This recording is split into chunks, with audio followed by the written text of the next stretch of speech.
minutos. Deputado Gonzaga Paciossa, Vossa Excelência tem 12 minutos para fazer o seu pronunciamento. Senhora Presidente Érica Cocai, cumprimentar os deputados, os telespectadores da TV Câmara, Rádio Câmara. E nosso pronunciamento, senhora Presidente, ele começa pela sua área, pela educação.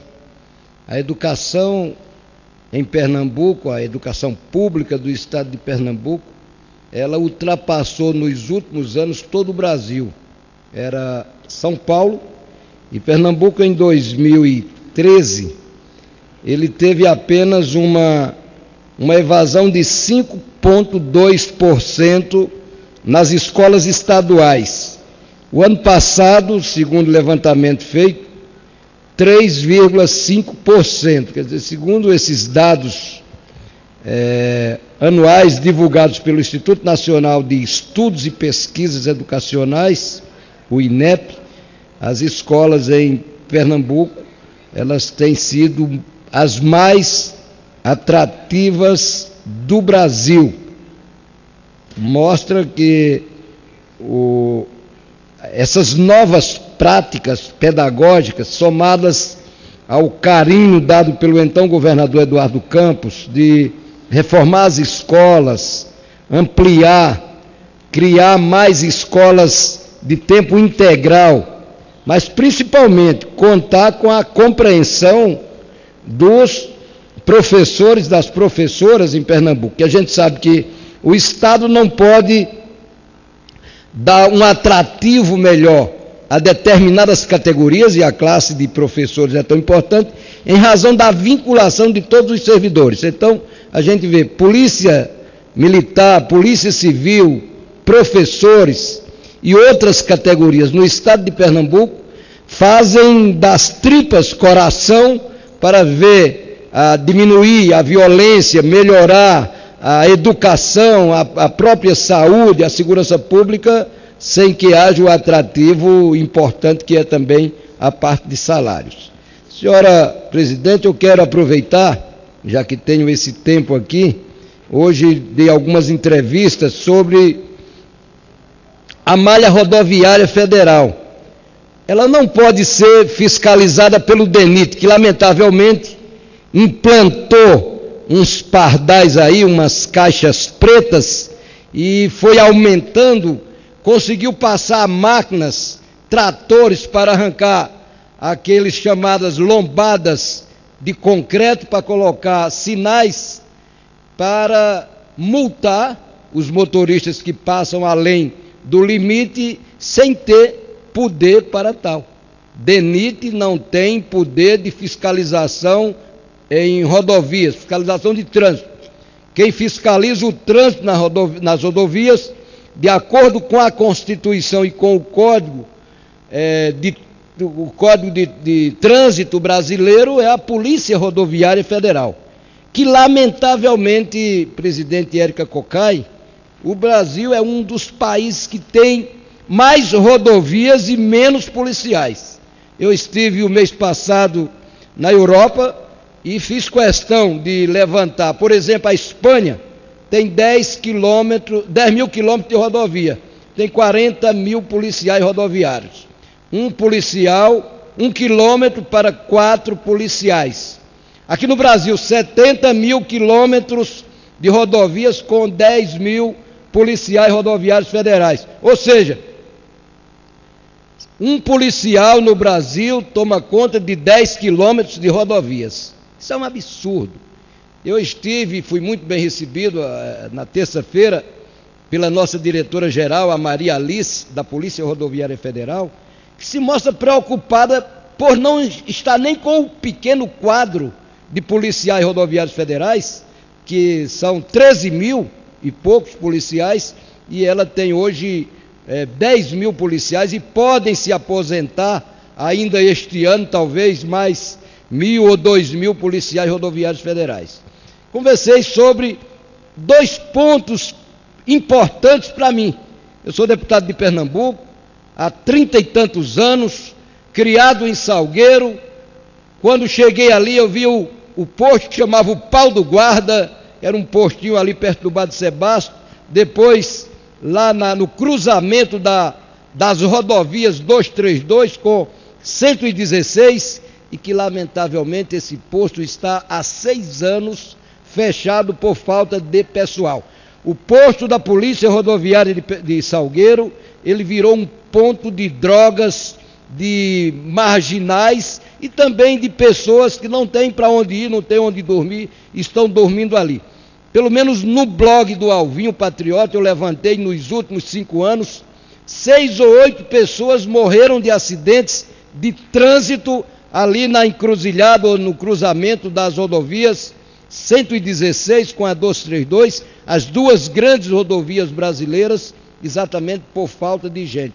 Levei para a diretora Maria Alice, presidente Isalci, levei um empenho de R$200 mil de emenda individual para ampliar, reformar aquele posto e abri-lo ainda este ano, porque se não fizer, como líder do PSB na Comissão de Orçamento da União, eu vou ver se eu tranco tudo que for de repasses do Ministério da Justiça, da Polícia Rodoviária Federal, porque é um desrespeito com um deputado federal, policial, rodoviário federal, no coração, na alma e nas ações. E a gente vê o posto da Polícia Rodoviária Federal da nossa cidade fechado. A outra é que Petrolina me abraçou, me recebeu há 40 anos.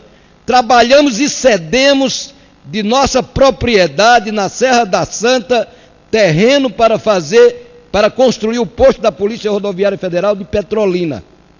Como secretário nacional de trânsito, construímos aquele posto, além de uma delegacia. Lamentavelmente também está fechado e nós temos recursos para ampliá-lo, reformá-lo, desde que ele seja reaberto para a população de Petrolina e também os que adentram e que saem de Petrolina ver aquele posto da Polícia Rodoviária Federal funcionando. Lamentavelmente, o superintendente de Pernambuco, o chefe da delegacia de Petrolina, a própria diretora-geral não podem reabrir esse posto enquanto não contratar gente. Por isso aqui o nosso apelo principalmente ao ministro do Planejamento.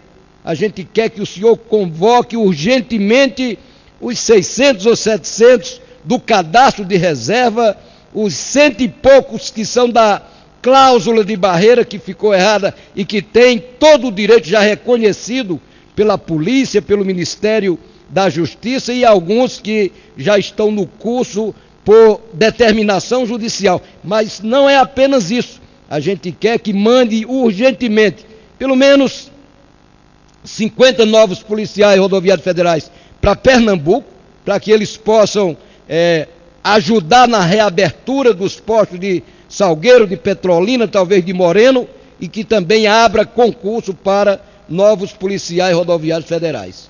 Por último, senhor presidente, a gente tem acompanhado aqui, e aí eu vejo de um lado o Isalci presidindo, que votou favorável, como eu, do outro lado eu vejo, com todo respeito, a deputada Érica Cocai, com o seu partido, que votaram contra o problema e a proposta de emenda à Constituição 171, olha o número dela, 171, eu sou advogado, esse 171 no código é uma coisa feia. E, lamentavelmente, a gente tem, de um lado, o apoio, do outro lado, a discórdia, mas eu quero aqui, não votei nele, mas dizer da minha compreensão e do meu entendimento no regimento da Casa. Quando uma proposta de emenda à Constituição ou quando um projeto de lei, na relatoria ele é alterado, chamado substitutivo, que vem à votação aqui, pelo regimento, eu não sei se artigo 191, que ele é reprovado, o presidente, obviamente, que coloca o projeto original. O projeto original foi substituído, essa substituição foi reprovada, e aí o presidente coloca o projeto original, ou, no caso da maioridade, a emenda aglutinativa. Isso foi feito aqui, e eu era deputado, pelo então presidente, saudoso presidente Luiz Eduardo Magalhães. Mas, deputada Érica Cocai, foi feito aqui também por Arlindo Quinalha. Mais recentemente, Luiz Eduardo Magalhães, de 95, Arlindo Quinalha, eu acho que 2006, 2008, que também fez aqui. Então não venha-se aqui alegar de que o presidente foi truculento, que passou por cima do regimento. Está no regimento. Por outro lado, a minha igreja é a igreja católica. A igreja católica que eu desobedeci, porque ela disse que o casamento é indissolúvel. E eu não estava muito bem no meu casamento, desobedeci à igreja, me descasei e casei novamente.